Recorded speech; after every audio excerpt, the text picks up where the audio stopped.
Welcome කියලා පිළිගන්න අදත් අරෝෂ DIY YouTube channel එකට අද මම ඔයාලට රිවිව් කරන්න ගෙනලා තියෙන මෙන්න මේ MP3 මොඩියුල් එක. අපි එනම් වැඩි කතා නැතුව මේක එළියට බරන් මේකේ හොද නරක මේක මොන වගේ දේවල් වලට පාවිච්චි කරන්න පුළුවන් කියලා බලමු. හරි මම මේ විදිහට මේ පැකට් එකෙන් මේක එළියට ගන්නවා. මම මේක buy කරේ AliExpress එකේ. මේ විදිහට අපිට බලන්න අපේ MP3 මොඩියුල් එක හම්බෙලා තියෙනවා. මේක Bluetooth තියෙන එකක්. ඊළඟට අපිට මේකට අවශ්‍ය වෙන power cable එක සහ මේක ස්පීකර් වලට out කරන වයර් එක තියෙනවා.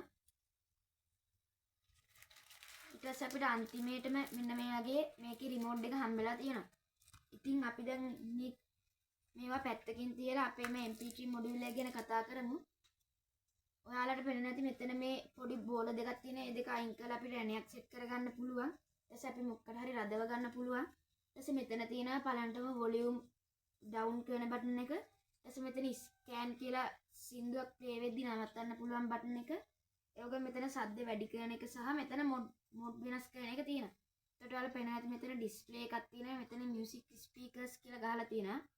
මෙතන USB ගහන්න පුළුවන් අපිට. මෙතෙන්ට AUX. මෙතෙන්ට chip එකක් දාලා සින්දු අහන්න පුළුවන්. ඒ වගේම මේකේ Bluetooth උත් තියෙනවා. අපි මේක පිටිපස්ස පැත්ත ගැන කතා කරොත් අපිට මේ විදිහට තමයි මේක බලා ගන්න පුළුවන් ඉන්නේ. මෙන්න මේකෙන් තමයි අපේ MP3 මොඩියුල් එකේ වෝල්ටේජ් එක පාලනය කරන්නේ. මේකට වෝල්ටේජ් එක 12 වෝල්ට් ඉඳන් 5 වෝල්ට් වෙනකන් දෙන්න පුළුවන්.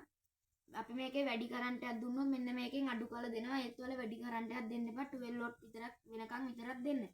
මේ රතු පාට කෑල්ලෙන් තමයි මේකට පවර් එක දෙන්නේ. මේ සුදු පාට කෑල්ලෙන් තමයි අපි මේකෙන් ස්පීකර් අවුට් ගන්නෙ. ඉතින් මේ පැත්තේ නම් ඒක විස්තර ගහලා තියෙනවා. මෙතන VCC මෙතන GND කියලා. ඒකින් කියන්නේ ධනරින. අපි එහෙනම් මේකට පවර් එක දීලා මේක මොන වගේද කියලා බලමු. පළවෙනි අපි මෙන්න මේ පවර් දෙන කේබල් එක තමයි වයර් දෙකකින් අයලා තියෙන්නේ.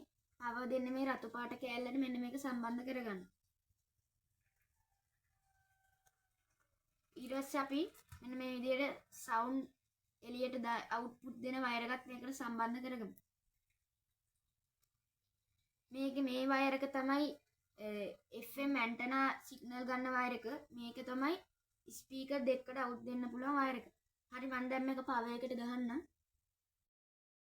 හරි මම මේකට පවර් එක දෙන්න භාවිතා කරන්නේ රවුටර් කේබල් එක.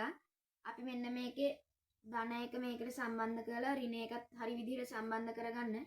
මේක ධන ඍණ මාරු කරොත් අපේ MP3 ඩිකෝඩර් බෝඩ් එක පිච්චෙන්න ඉඩ තියෙනවා. එතකොට මේකෙන් වැඩක් නැති වෙනවා. ඒක නිසා ඔයාලා ධන ඍණ බලලා හරියට සම්බන්ධ කරගන්න. ඔයාලට පේන්නේ නැති මේක ඔන් වුණා.